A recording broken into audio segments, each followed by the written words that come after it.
warahmatullahi wabarakatuh. Waalaikumsalam warahmatullahi wabarakatuh. Kembali lagi di kajian PJIM Kota Surabaya. Sekarang ini tepatnya kajiannya bidang lingkungan hidup.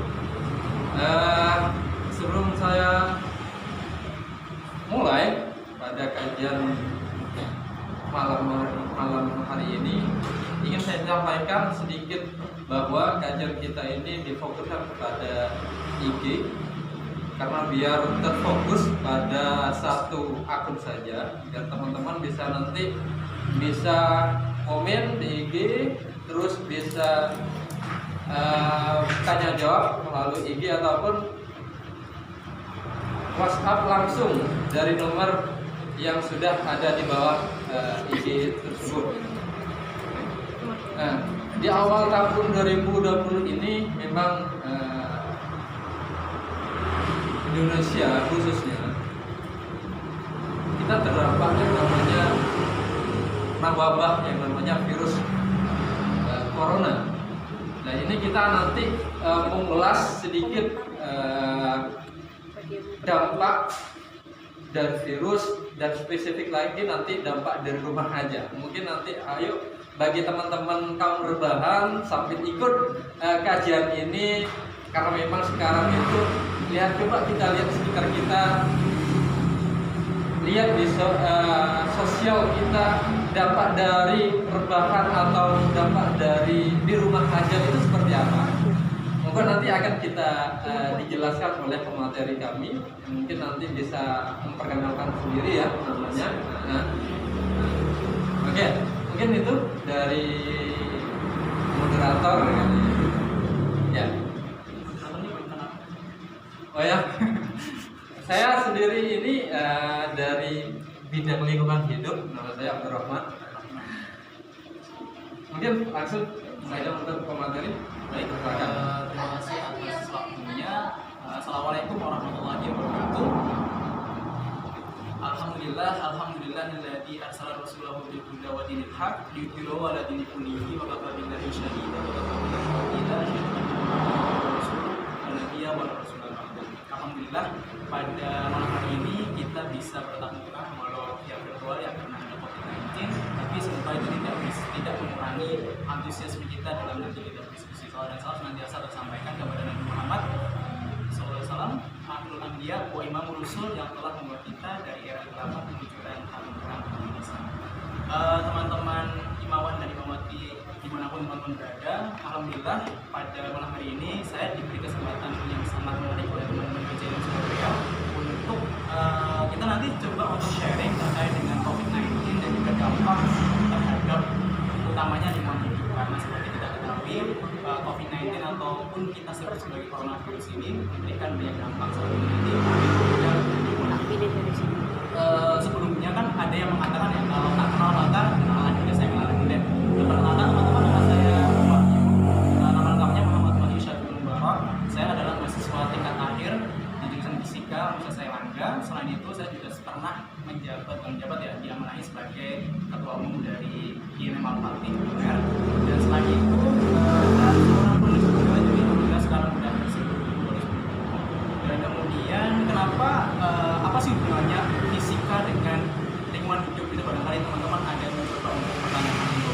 Walaupun memang secara tidak langsung kita nggak ada hubungannya, tapi kita juga mempelajari terkait dengan perubahan fisik yang ada di lingkungan, misalnya terkait dengan cuaca, kemudian terkait dengan climate dan sebagainya. Ada salah satu cabang ilmu yang bisa kita pelajari di fisika namanya climate atau juga geografi dan sebagainya. Saya mengawali saya mengawali bukan karya istilahnya, saya coba untuk memberikan diri kenapa saya bisa untuk istilahnya bisa teman-teman dengan nantinya. Saya pernah menjadi salah satu awardee dari kurang keras. Saya pernah udah segitu. Oke, saya pernah mendapatkan awardee dari istilahnya beasiswa fellowship pelatihan jurnalistik lingkungan hidup di Medan oleh Climate Tracker.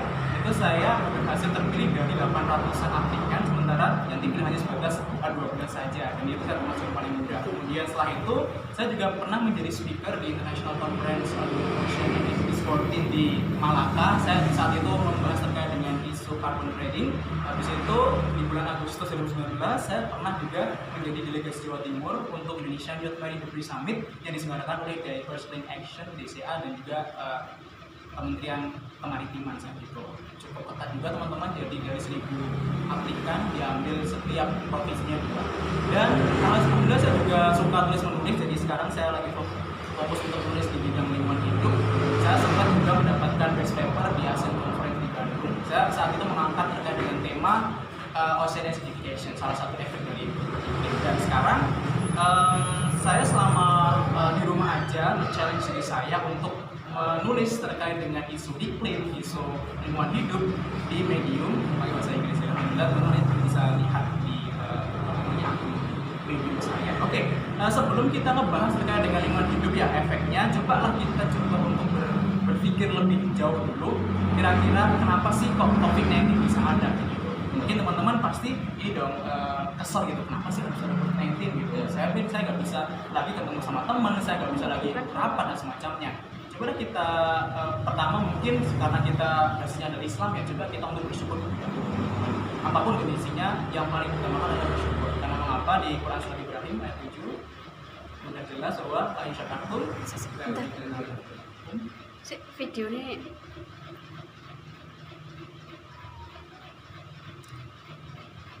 menghubungkan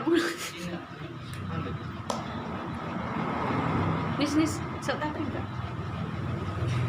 Oh, nggak ada WiFi ya? Enggak. Bahwa di Quran Surat Ibrahim ayat 7 dijelaskan bahwa Aisyah Kartul Zidanakum Malikafakum Inata Bila Syafid. Jadi ketika kita banyak syukur, insya Allah nanti akan nikmatnya ditambah. Kalau misalnya kita banyak kufur ya pasti nanti akan dapat siksaan yang pedih gitu. Nah ini kemudian menjadi salah satu acuan bahwa walaupun seburuk apapun kondisi sekarang, kita perlu untuk mengutamakan syukur. Itu yang pertama. Kemudian yang kedua, masih kurang keras ya. Kemudian yang kedua, kita juga perlu untuk sadar bahwa tidak ada ciptaan dari Allah itu yang sia-sia. Ada beberapa ayat di dalam Al-Quran yang benar-benar state, yang benar-benar menjelaskan kepada itu. Misalnya pada Quran surat Shad ayat 27. Bismillahirrahmanirrahim. Wa ma khalaqnas samaa'a wal arda wa ma bainahuma batila. Jadi kami dalam ajaran Allah menciptakan segala sesuatunya di langit dan bumi itu tidak ada yang sia-sia.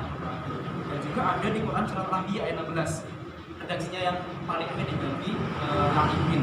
Jadi tidak ada istilahnya bukan main-main. Jadi memang ada maksudnya. Kemudian juga yang paling menarik adalah di Quran surat Al-Imran ayat 190 dan 191 ketika ini merupakan wahyu di mana Rasul hingga menangis ketika mendapatkannya. Dan di akhir ayat 190 Rabbana ma khalaqta hadza batila, bahwasanya Allah tidak menciptakan ini sia-sia. Nah, apakah COVID-19 ini merupakan suatu yang sia-sia? Saya kira tidak, teman-teman. Jadi pasti akan ada dampaknya. Misalnya yang akan kita bahas pada malam hari ini di bagian lingkungan hidup. Nah, kira-kira apa sih efeknya?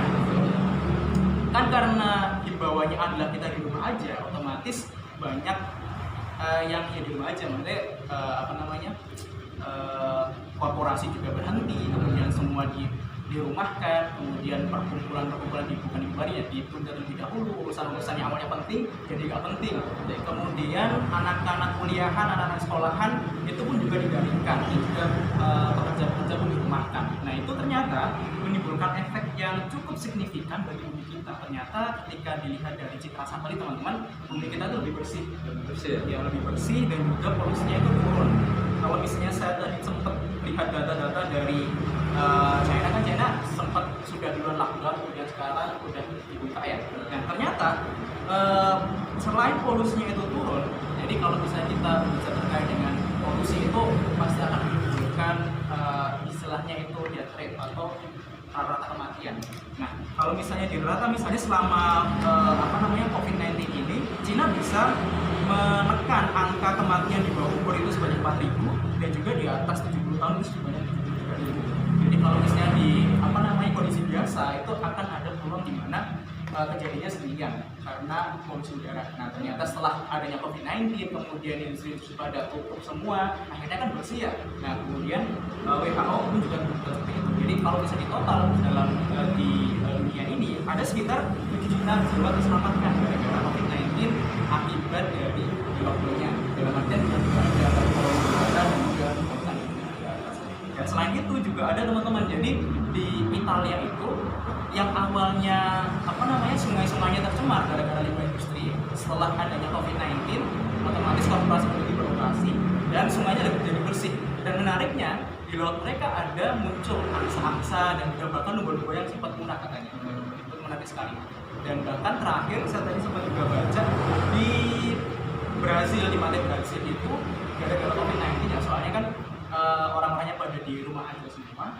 Di sana muncul, bukan istilahnya banyak penyu-penyu bertelur gara-gara nggak ada manusia sama sekali kayak gitu. Nah tadi pada bagian ini mungkin teman-teman akan bertanya, oh berarti mungkin ini COVID-19 memang mempengaruhi lingkungan hidup. Pertanyaannya adalah apakah COVID-19 ini berhubungan dengan perubahan iklim atau isu climate change yang sering disuarakan di media sosial maupun di dunia gitu. Nah nanti kita coba untuk membedakan.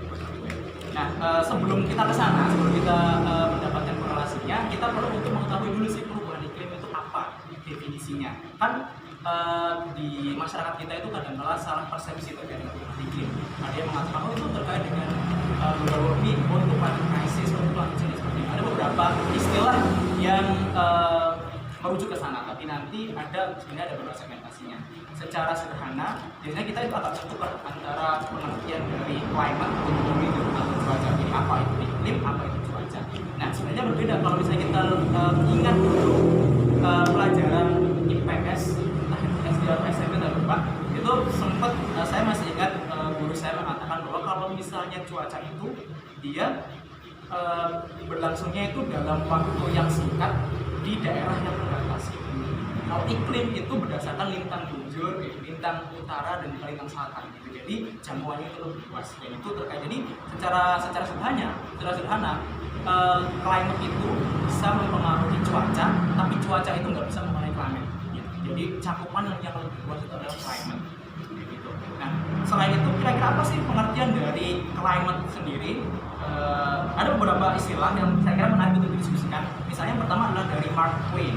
Dia mengatakan bahwa climate is what we expect, weather is what we get. Jadi iklim itu apa yang kita ekspektasikan, sementara cuaca itu apa yang kita dapatkan. Misalnya kita mengekspektasikannya pada rentang bulan ini akan terjadi hujan. Ternyata kok cuacanya itu nggak mendukung adanya hujan, masih panas dan sebagainya.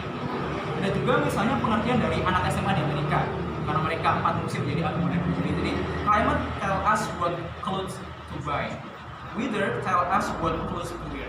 Jadi iklim itu mengajari kita kira-kira apa sih baju yang akan kita beli, sementara kalau cuaca itu memberitahu kita kira-kira apa sih baju yang akan kita pakai. Berhubung mereka misalnya 4 musim ya, oke misalnya yang akan datang adalah iklim salju, otomatis saya akan beli jaket tebal dan sebagainya. Kalau misalnya itu berarti oke, kalau misalnya hujan ya saya pakai baju, ya saya pakai baju itu yang membedakan. Nah, dan ini pun juga sempat saya alami ketika saya mendapatkan kesempatan jadi speaker di sana. Dan itu kebetulan 0 derajat, 1 derajat tapi nggak perlu salju. Kan kalau misalnya logikanya, oh kalau udah suhu di bawah 5 derajat itu pasti akan turun salju, kan? Dan sempat kemarin saya ngontak teman saya lagi penelitian di Swedia, kan itu kan sempat tingkat kutub ya, tanya apakah di sana udah ada salju. Ternyata enggak, emang suhunya berapa? -1. Bayangin deh, -1 sekarang nggak ada salju. Dan bahkan kemarin saya juga sempat kontak teman saya di Jepang, dia mengatakan jadi kalau misalnya Jepang sekarang udah beralih yang awalnya musim salju jadi musim gugur, jadi bukan musim gugur, musim semi. Jadi bunga-bunga itu udah bermekaran. Apa sih bunga di Jepang? Bunga di Jepang bunga di Jepang sakura, ya sakura. Siapa ya? Bunga di Jepang sakura. Iya. Ya udah pokoknya sakura dah ya. Iya, Di luar rumah itu udah muncul bunga sakura, otomatis kan itu tanda bahwa udah mulai itu musim seminya. Ternyata besoknya ada salju, bayangin ya. Nah itu bagaimana iklim kita itu udah bergeser. Nah kira-kira apa sih yang menyebabkannya gitu kan? Nah yang menyebabkannya adalah global warming itu sendiri atau istilahnya pemanasan global. Jadi suhu bumi kita itu terus mengalami peningkatan setelah ditemukannya mesin uap oleh James Watt. Jadi orang fisika juga. Dan itu benar-benar mengubah dunia. Kalau kita sekarang kan tahunya ada RE1, revolusi 1 sampai 4. Nah dulu awalnya dia di melalui mesin uap itu. Ketika mesin uap ditemukan, otomatis produksi karbon itu terus meningkat. Nah akhirnya istilahnya mempengaruhi pemanasan global saat ini. Nah kemudian polusi udara yang bisa kita ketahui yang paling banyak itu terdiri atas karbon, kemudian ada sulfur, dan juga mungkin teman-teman yang kalau pakai AC ada freon atau CO2. Nah, terus apa sih yang mengakibatkan itu meningkat suhunya? Nah, yang mengakibatkan meningkat adalah para ilmuwan menyebutnya sebagai greenhouse gases atau efek rumah kaca. Efek rumah kaca ini bukan berarti ya, tapi benar-benar istilah. Jadi efek rumah kaca ini, kalau misalnya teman-teman pernah tahu istilahnya rumah kaca, jadi di sana itu ada beberapa tanaman. Kemudian rumah kaca itu fungsinya untuk biar nge-trap atau biar memperangkap si suhu itu, biar suhunya itu tetap hangat gitu. Nah kita coba ilustrasikan rumah kaca itu sebagai bumi kita. Nah kita itu punya namanya atmosfer di sana, ozon. Nah kita ozon itu udah punya ukurannya. Jadi ketika misalnya ada sinar cahaya matahari masuk ke bumi, otomatis nanti akan ada yang dipantulkan kembali ke dalam. Jadi udah masuk ke sampai ke permukaan ini, kemudian dipantulkan lagi ke atmosfer, dan ada beberapa dari bagian cahaya itu akan dipantulkan lagi ke surface bumi permukaan. Nah, karena banyaknya karbon dioksida ini otomatis meningkatkan intensitas dari pemantulan itu tadi, yang awalnya ukurannya sekian deh, kalau misalnya udah cukup, udah bisa keluar, jadi cuma beberapa aja yang di-trap di bumi untuk bisa dia menghangatkan. Tapi gara-gara banyaknya karbon dioksida yang ada di atmosfer itu, otomatis membuat itu sulit untuk keluar, akhirnya terperangkap dan akhirnya meningkatkan suhu bumi. Nah terus apa sih efek dari peningkatan suhu bumi? Nah ini yang akan mengubah perubahan iklim itu sendiri. Yang awalnya iklimnya itu misalnya di Indonesia ya, dulu kan pas zamannya kita kecil itu kira-kira pas musim hujan bulan apa musim hujan? Kalau musim hujan bulan November udah hujan kayaknya dulu. November Udah hujan ya. Nah sekarang kita coba lihat Januari Februari bahkan udah hujan. Nah itu ada pergeseran beberapa bulan. Nah itu yang disebut sebagai perubahan iklim. Jadi awal iklimnya itu 6 bulan awal itu awalnya sudah musim hujan, ternyata kok geser. Efek dari perubahan iklim itu sendiri. Nah terus secara global seperti apa? Biasanya kan otomatis kalau misalnya meningkatnya suhu bumi, kita punya es tuh di Antartika, di Arktik. Otomatis kalau misalnya suhunya meningkat, mencair. Otomatis kalau misalnya mencair akan menimbulkan banyak konsekuensi. Jadi yang awalnya siklus, kalau misalnya di sistem meteorologi itu kita punya arus angin dan juga arus air. Nah kalau misalnya nanti ada es yang banyak mencair, otomatis akan mempengaruhi itu arus air, misalnya arus hangat dari Atlantik ke Eropa untuk bawa musim panas. Karena gara-gara ada ketambahan dari air dari kutub, otomatis itu akan mempengaruhi. Itu juga dengan alur angin. Kalau misalnya kita melihat semakin meningkatnya suhu bumi, otomatis akan mempengaruhi juga. Soalnya angin itu setahu saya itu bergerak dari yang tekanannya itu tinggi ke tekanan yang rendah. Otomatis ada beberapa anomali, misalnya terjadinya topan hanya, kemudian terjadi hurricane dan semacamnya. Oke, mungkin kita nggak terdampak, kayaknya kita santai-santai aja nih, soalnya nggak ada angin topan, nggak ada badai dan sebagainya. Soalnya memang kita benar-benar di bintang, benar-benar di ekuator. Coba kita tanya deh teman-teman kita yang ada di Fiji misalnya, yang ada di Kepulauan Pasifik, mereka setiap tahun menghantam badai dan rusak dan semacamnya. Itu yang menimbulkan membuat kerusakan. Nah kemudian langsung deh kita coba untuk hubungin. Nah kira-kira apakah ada hubungannya virus dengan perubahan iklim? Kalau misalnya boleh menjawab, iya, tapi tidak secara langsung. Dalam artian ada proses yang itu diakibatkan oleh perubahan iklim yang mana mempengaruhi virus kayak gitu. Misalnya contoh kita lihat di Afrika. Di Afrika itu sempat ada beberapa virus Ebola dan juga berbagai macam penyakit di sana.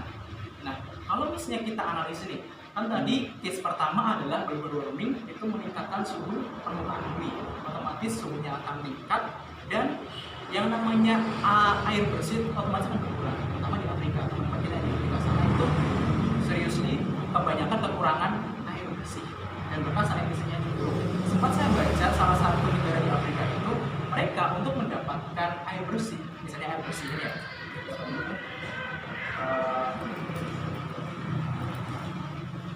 Melas ini ya. Nah, misalnya untuk teman-teman kita yang di Afrika, salah satu negara di Afrika untuk mendapatkan air segini, itu mereka harus jalan sekitar 20 km. Ya, hampir mirip dengan negara pasangan sini. 20 km dan itu pun yang didapatkan bukan air yang bersih kayak gini, tapi air yang di dalamnya itu ada bakteri E. coli, ada bakteri difteri dan berjutaan bakteri buruk di sana. Oke, mungkin kalau di Indonesia enak ya kita punya Yakult ya, dan dia bisa dari rumah aja bakteri baiknya bisa lawan bakteri buruk. Nah, maka di sana ada Yakult kan. Dan dari sana ketika sanitasinya buruk, kemudian ketika lingkungannya tidak higienis dan semacamnya yang meningkat virus seperti ini. Nah, kemudian pertanyaannya, apakah COVID-19 dan juga sebelumnya misalnya SARS ataupun MERS Middle East atau SARS kan disebut juga flu Spanyol, apakah juga dipengaruhi oleh perubahan iklim? Jawabannya adalah iya, tapi tidak secara langsung.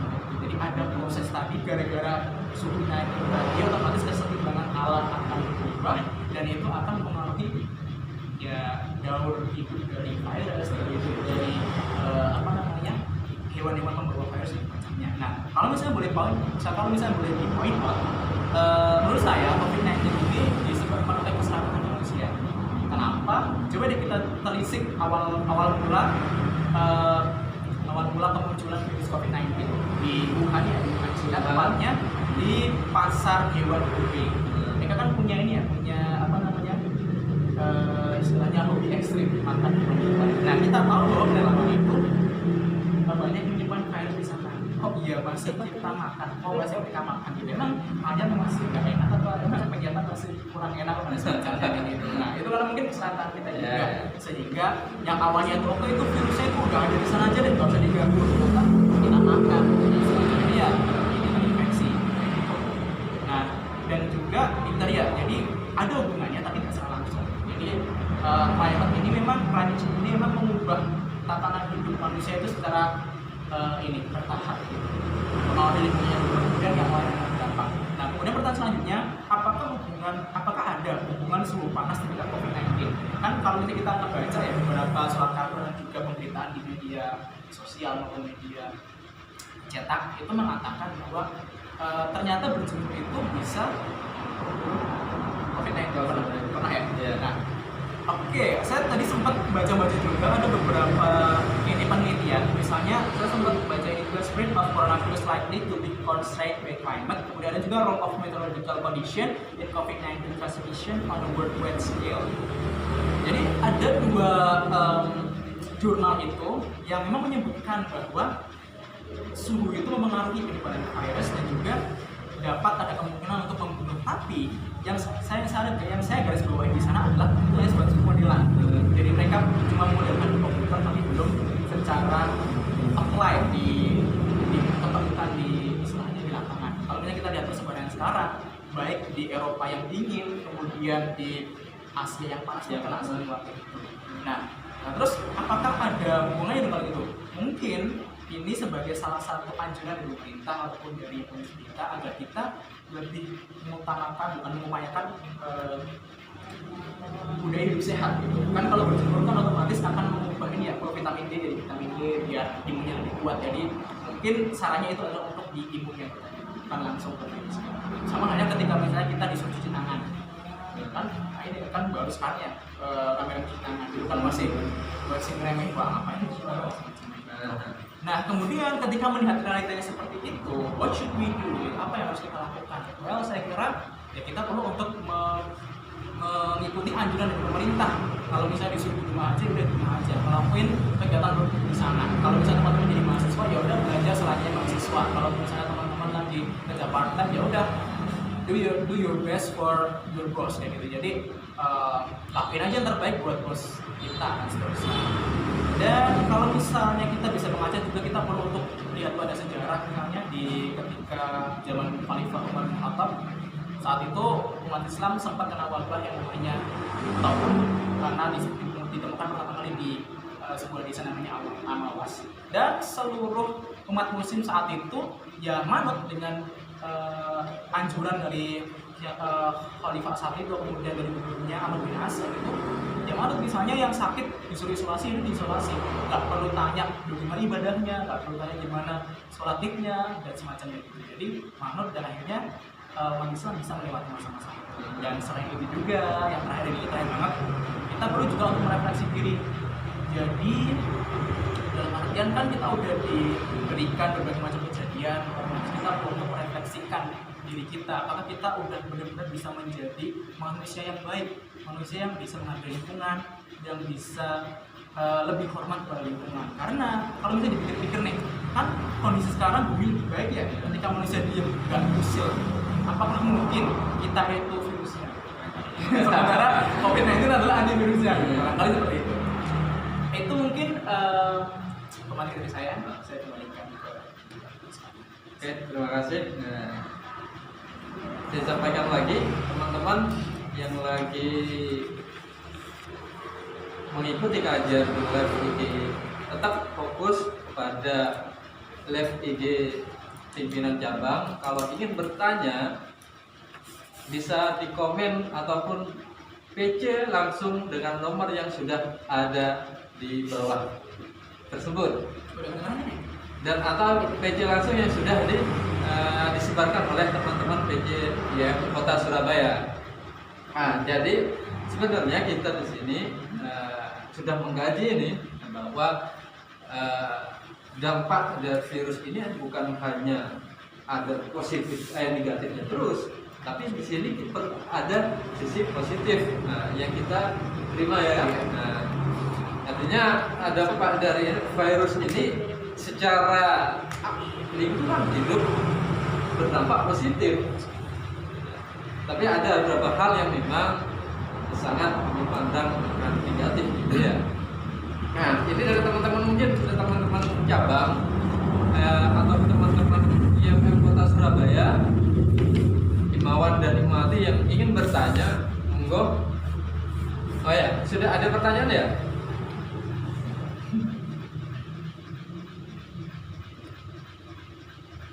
Yang pertama dari Iza. Ini saya panggil Kak Wahyu aja ya. Nah, biar lagi. Nah, ini pertanyaan Kak Wahyu dari Imawan Iza. Imawati Iza. Ya. Kang, dengar-dengar polusi udara berkurang karena dampak lockdown, dan ketika lockdown sudah tidak berlaku lagi, pasti akan ada polusi kembali, atau bisa dikatakan tingkat polusinya akan meningkat drastis seiring dengan kembalinya aktivitas orang-orang. Bagaimana caranya menyikapi secara individu, secara sendiri untuk mengurangi polusi itu sendiri, mengingat polusi itu sendiri berasal dari kita X gitu. Nah, kendaraan bermotor dan apa dampak bagi lingkungan dengan adanya lonjakan polusi itu pertanyaannya. Oke, langsung di ini ya. Oke, dijawab ya. Ya. Baik, terima kasih pertanyaannya Imawan Iza. Imawan Iza. Oke, kita tadi udah ngebahas bahwa lockdown memberikan efek positif bagi lingkungan, misalnya polusinya berkurang. Nah, kemudian ketika nanti lockdownnya dilepas dan si manusia ini berbuat usil lagi buat ke bumi, kemudian mengerang bisnisnya lagi, kemudian ya istilahnya mengotori bumi lagi, terus apa yang kita lakukan biar itu nggak terjadi gitu. Nanti pertanyaannya kan apa yang bisa kita lakukan sebagai seorang individu. Nah, selama istilahnya di rumah aja sekarang selama masa karantina ini, pertama tadi sudah saya sampaikan, kita perlu untuk refleksi diri. Sejauh mana sih kita mencintai lingkungan gitu? Sejauh mana kita punya adab terhadap lingkungan? Kalau misalnya udah ada, otomatis kita perlu tingkatkan, kita perlu tingkatin. Kalau misalnya belum ada, kita perlu untuk sampai ke sana. Dan misalnya kalau kita udah benar-benar oke, aku udah peduli nih sama lingkungan, otomatis kita coba deh ajak teman-teman kita untuk ikut serta gerakan, ranking, dan semacamnya. Karena kan surga kan nggak asik ya kalau cuma buat diri sendiri gitu, enak kan rame-rame. Jadi alangkah baiknya kita berbuat baik bersama-sama. Nah kemudian apa actionnya yang bisa kita lakukan? Pertama, kalau misalnya kita sebagai pengendara motor, kalau misalnya cuma deket, misalnya cuma 100 meter atau cuma nggak jauh-jauh amat, udah jalan aja ala-ala kita olahraga gitu. Misalnya jangan manja. Misalnya cuma dari satu fakultas ke fakultas yang lain, langsung pakai motor, padahal cuma bisa jalan gitu. Itu inisiasi dari diri sendiri. Nah, kalau misalnya inisiasi dari industri, saya kira ini cukup sulit juga. Mengapa? Karena setiap tahun pemimpin kita, pemimpin dunia itu ada di rapat teman-teman, namanya Convention of Parties atau COP. Terakhir diselenggarakan di Madrid dan rencananya pada tahun ini itu di Swiss, tapi berhubung ada COVID-19 mungkin akan diulang. Dan biasanya setiap tahunnya pemimpin kita itu ngebahas kira-kira gimana sih caranya biar polusi itu bisa dikurangi gitu. Nah, tentunya yang ditekan adalah dari bisnisnya itu, dari segi perusahaan, dari segi pabrik itu sangat sulit teman-teman. Jadi memang butuh kesadaran dari masing-masing bisnisnya bahwa masing-masing perusahaannya bahwa mereka harus punya respect terhadap lingkungan. Gimana caranya biar saya kurangi tuh emisinya. Jadi perlu banyak kerjasama untuk mengatasi isu ini. Tapi kita sebagai individu, ayolah kita bisa lakukan apa yang bisa kita lakukan. Misalnya teman-teman jago untuk campaign, ya udah kita ajak teman-teman kita buat istilahnya zaman sekarang itu hidup zero carbon, zero waste. Ini dia. Iya. Ini ada pertanyaan lagi dari Muhammad Luna. Terkait dengan perubahan iklim di Indonesia yang menyebabkan cuaca menjadi semakin ekstrim, yang biasanya kerap manusia ataupun makhluk hidup ini mudah untuk terjangkit penyakit. Di tengah wabahnya virus corona ini, apakah virus tersebut juga akan semakin menjadi agresif penyebarannya, tapi lebih cepat? Menarik pertanyaannya, apakah virus ini akan lebih agresif persebarannya melihat kondisi cuaca kita yang ekstrim, awalnya nggak hujan, saya kira kalau misalnya ditinjau dari ilmu kesehatan, teman-teman kesehatan masyarakat untuk epidemiologi, mereka akan sepakat bahwa itu akan berpengaruh. Karena mengapa? Karena persebarannya itu antara manusia ke manusia, jadi human contact. Kan tadi di itu infeksi itu dari si kelelawar. Nah dari sana kemudian itu tersebar antara satu manusia ke manusia lainnya, yaitu melalui droplets, kemudian melalui dan semacamnya. Jadi saya kira tidak mempengaruhi, dan mungkin cuaca itu akan mempengaruhi pola hidup kita. Barangkali mungkin kurang bersih, akhirnya ada potensi untuk tertular, tapi tidak secara langsung akan mempengaruhi. Tidak secara langsung mempengaruhi, tapi ada peluang. Gitu ya? Ya.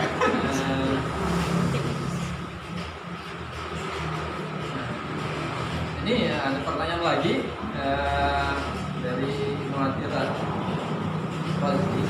Imawan Rozi. Bagaimana ini Kak antisipasi masyarakat untuk menghadapi perubahan iklim di tengah pandemi ini? Artinya antisipasi kalau di tengah pandemi virus ini yang berada seperti ini. Saya kira kalau misalnya perubahan iklim sendiri itu kan ada 20 sebenarnya di dunia ini. Mereka yang percaya bahwa perubahan iklim itu adalah sebuah kenyataan, ada yang mengatakan itu sebuah hoax. Ini konspirasi global dan semacamnya, seperti halnya yang diutarakan sama Trump. Saya lebih sepakat dengan itu nyata karena kan sudah kita alami ya. Nah kemudian ada juga mengatakan bahwa perubahan iklim itu ya udah itu sebatas nanti akan terjadi. Bumi kita juga pernah mengalami kerusakan, kemudian juga istilahnya polusi atau semacamnya.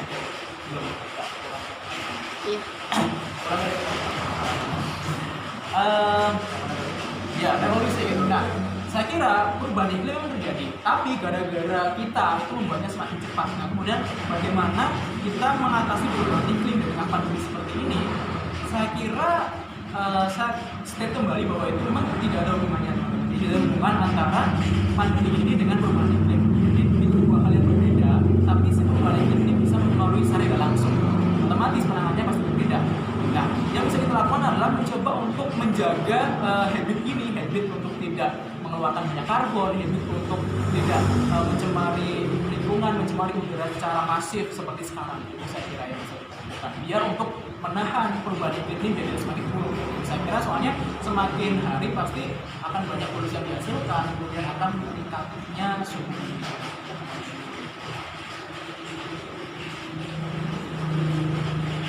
Nah, ini lagi ada pertanyaan.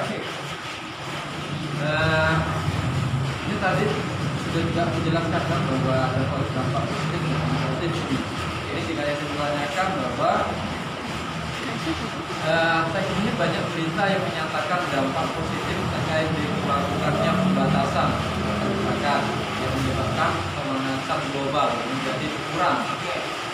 Dengan ini bumi mengalami perubahan yang sangat signifikan dalam waktu yang singkat.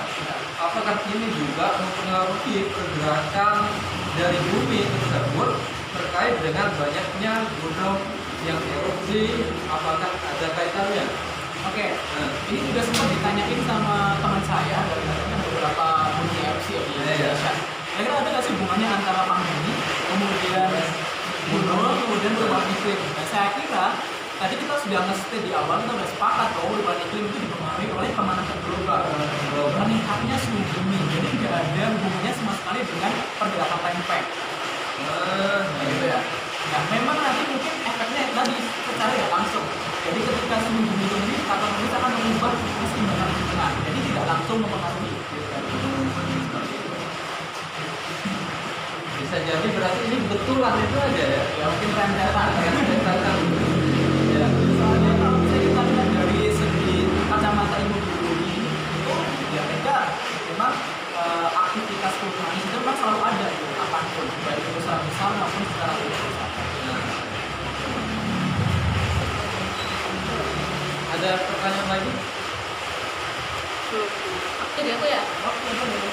kan apa namanya, sekarang banyak sih penyemprotan desinfektan. Nah, menurut kamu sendiri, penyemprotan itu apakah bakalan ada efek jangka panjang buat kehidupan manusia ataukah tidak? Karena di penelitian saya itu memakai desinfektan buat mematikan bakteri. Nah, ketika si desinfektan ini dikasihkan ke manusia, bisa jadi bakteri-bakteri yang baik dalam manusia kan mati. Gitu kan. Menurut Wahyu sendiri, menurut ilmu yang Wahyu itu gimana ya? Apakah penyemprotan desinfektan ini baik untuk mencegah corona virus atau malah membuat maksudnya mutasi gen dalam tubuh manusia atau gimana? Karena ketika desinfektan dihirup kan juga bakalan rusak kan paru-paru ini juga. Kan sekarang kan banyak sih penyemprotan semprot dan sebagainya. Dan menurut berita yang pernah saya baca itu sudah ada korbannya gitu. Nah, menurut baiknya itu seperti apa gitu? Oke. Sebelum ke sana, saya coba ini dulu ya. Kan sudah ada apa namanya surat larangan memakai disinfektan chamber. Ada chamber, kemudian kalau kita mau steril, kita masuk sana disemprot.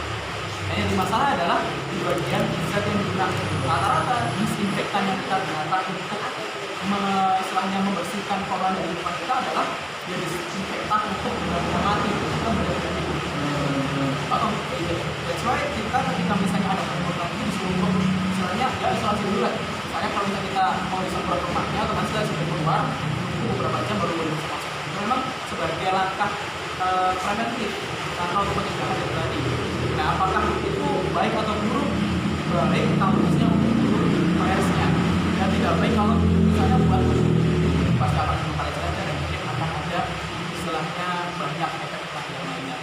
Jadi tidak ada bijak dari segi penggunanya dan juga bijak dari kita dengan pengetahuan bahwa ternyata itu tidak untuk tubuh loh, ternyata untuk benda mati pantai kemudian. Jadi pemerintah ini terkesan ini tidak satu panduan, karena memang di realita atau di kalangan khususnya saya melihat realitanya itu ada. Ketika mau berbatasan antara selama itu, kita disemprot itu semua tubuh langsung, pokoknya kayak kita padahal kita bukan benda yang harus disemprot dengan itu kan ya. Ada yang kena mata dan sebagainya. Nah itu memang sangat berbahaya. Iya, dari zatnya yang biasanya dibuat semprot itu enggak. Tapi sekarang kayaknya udah ada ketika sudah dikeluarkan, saya kurang tahu apakah itu keputusan dari Kemenkes atau apa. Yang ini ada semacam surat larangan pemakaian itu. Jadi diganti dengan penyemprotan yang lebih friendly. Saya lupa namanya apa, tapi itu risikonya itu lebih sedikit daripada disinfektan. Terus efek untuk buat lingkungan apa nggak ada hujan asam ataukah apa? Kan desinfektan ya. Artinya kan zat kimia nanti dia itu naik ke udara terus buat hujan. Apakah itu bisa terjadi atau tidak? Oke, jawabannya benar. Ini dia kita istilahnya ketahui dulu apa sih hujan asam itu. Hujan asam itu adalah hujan yang mana butiran-butiran airnya itu terkandung karbon dioksida. Misalnya nih, 6 bulan itu nggak pernah hujan. Di Surabaya kan setiap hari ada polusi. Tiba-tiba saat itu juga hujan, otomatis kan airnya akan ada banyak, istilahnya melarutkan karbon dioksida kalau belum pernah ada hujan sama sekali di situ. Selain itu juga ada hujan asam. Nah, apakah nanti desinfektan ini mempengaruhi hujan asam? Dia kalau dia disemprotin dari atmosfer. Tapi kan kita kan semprotnya di bagian bawah ya. Saya kira itu tingkat evaporasinya nggak terlalu tinggi. Evaporasi itu nyaman. Mungkin ada lagi? Ada juga. Soal itu memang di realita itu memang banyak. Bukan mulai semprotnya itu kena mata dan sebagainya, itu yang berbahaya harusnya. Makanya himbauannya kurang jelas pemerintah. Ini yang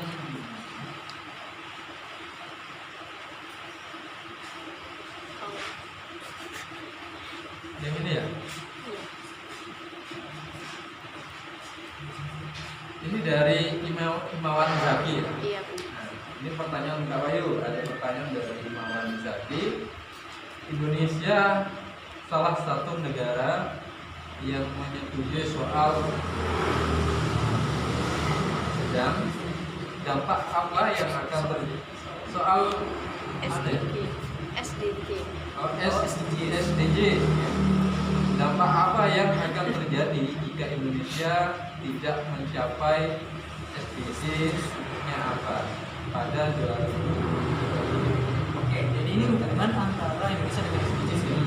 Kalau misalnya teman-teman coba kita ingat lagi SDGs itu apa? SDGs itu semacam kepanjangan ada Sustainable Development Goals. Jadi goals adalah goals yang mana dibuat sama pemerintah, sama petinggi-petinggi elit politik dunia untuk bagaimana agar membuat dunia kita itu lebih baik.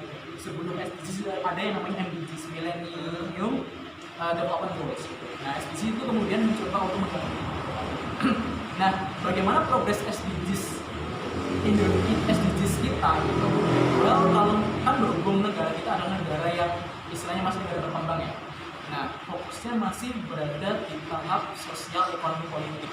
Jadi yang masih berada di sosial ekonomi politik, otomatis bidang researchnya itu belum menjamah, kemudian bidang yang lainnya masih belum terlalu teroptimalkan. Akhirnya ada beberapa poin di SDGs itu yang masih belum bisa dioptimalkan secara sempurna oleh negara. Karena setahu saya sistemnya adalah negara sebagai pemegang kekuasaan, pemilik undang-undang, kemudian yang bisa ngatur, itu seharusnya bikin beberapa peraturan yang bisa untuk mencapai ke sana, mencapai ke tujuan 17 Indonesia terkait dengan Life Below Water, kemudian climate action dan semacamnya gitu. Nah, masalahnya kita masih belum sampai ke sana. Nah, apakah kita masih bisa ada peluang ke sana? Iya, tapi melalui diri kita masing-masing. Sekarang itu banyak banget gerakan pemuda yang mengarah ke sana. Entah itu kulis, kemudian dan semacamnya terkait dengan gerakan untuk sampai 17 Indonesia. Karena saya kemarin sempat selama di rumah aja ini sempat juga ikut online course-nya Erasmus ada satu online. dan membahas terkait tadi bagaimana hubungan bisnis terhadap ini sustainable development goals. Dan yang menjadi role model utama adalah seharusnya adalah bisnis. Bagaimana bisnis kita itu, korporasi-korporasi kita terus bertanggung jawab terhadap apa yang telah mereka lakukan pada bumi. Misalnya yang saya tahu adalah kan kita langsung dengan perubahan iklim ya. Misalnya perusahaan X ini mengemisikan berapa ratus ribu ton gas emisi gas emisi karbon dioksida. Apa yang harus konsekuensinya? Otomatis secara graf peraturannya itu perusahaan itu harus melakukan istilahnya kalau perusahaan itu CSR atau community development.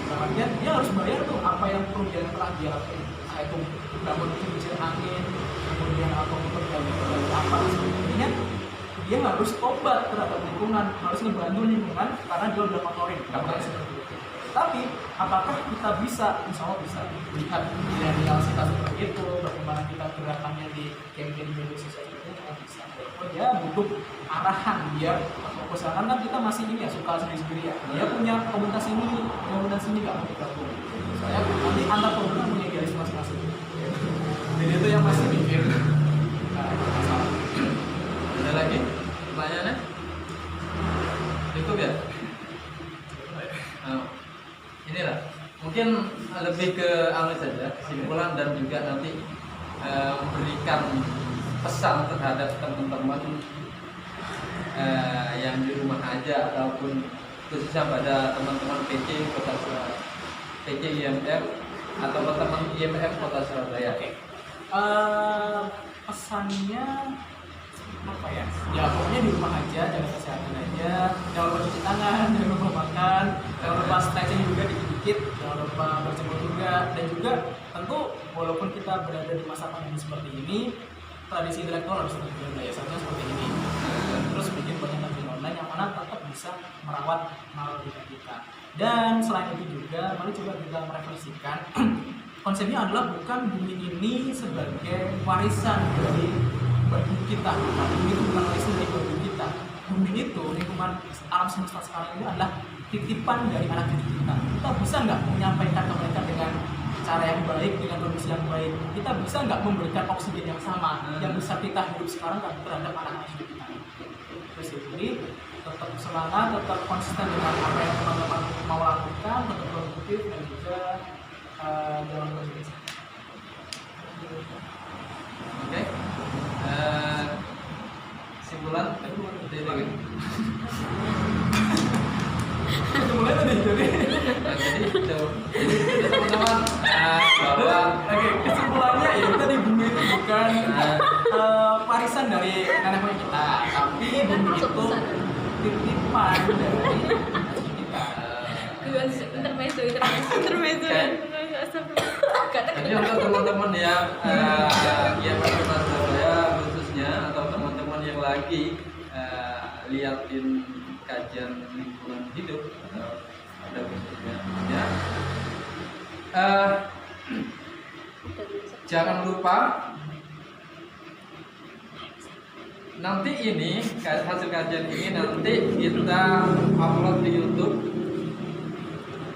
dan juga akan kita rilis beberapa esai, dan nanti di YouTube saya mohon untuk teman-teman karena like, komen dan subscribe itu nggak bayar, maka harus di like, di subscribe dan di komen. Dan lihat juga di website PC IMM Kota Surabaya.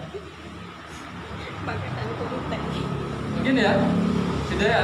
Terakhir mungkin ada pesan terakhir ataupun mungkin terakhir lah, kata-kata mutiara lah.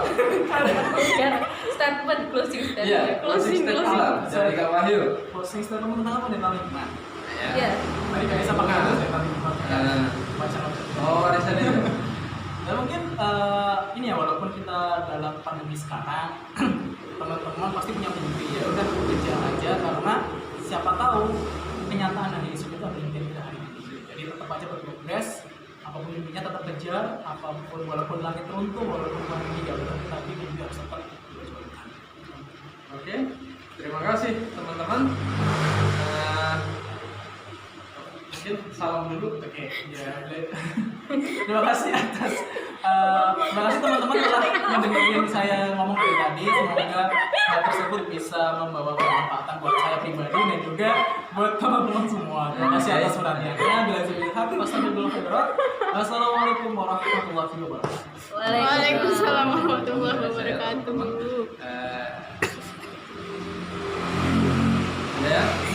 Saya juga teman-teman dari Koran Hidup juga saya sangat berterima kasih yang sudah melihat, dan juga dari tim media juga berterima kasih, khususnya media cabang yang Kota Surabaya. Terima kasih juga.